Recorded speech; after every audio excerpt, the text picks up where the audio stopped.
ពេលដែលអ្នកធ្លាក់ទឹកចិត្តឬគេហៅថាបាក់ទឹកចិត្តវាមិនមែនដូចជាការពិបាកចិត្តធម្មតានោះទេ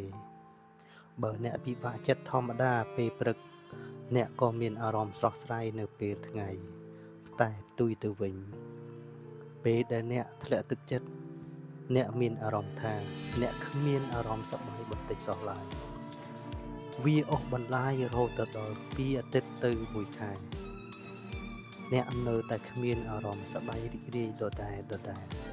ទោះបីជាអ្នកខំប្រឹងធ្វើវាធ្វើឲ្យខ្លួនសប្បាយយ៉ាងណាក៏ដោយ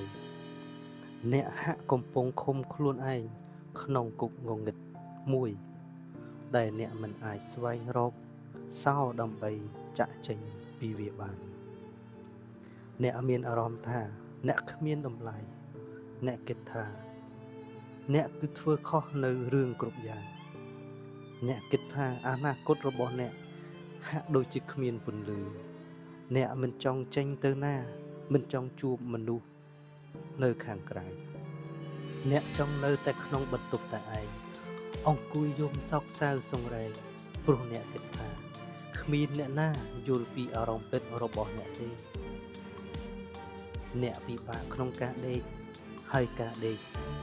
ក៏មិនចង់ក្រោកអ្នកគ្មានអារម្មណ៍ឃ្លានទាល់តែសោះអ្នកខ្ជិលខុសពីធម្មតាសូម្បីតែដោះធ្មេញលុបមុខ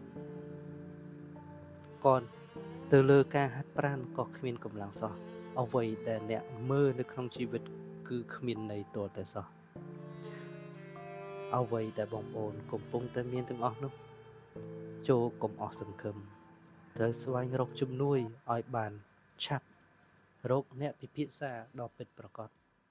ចូលកុំបោះបង់ខ្លួនឯង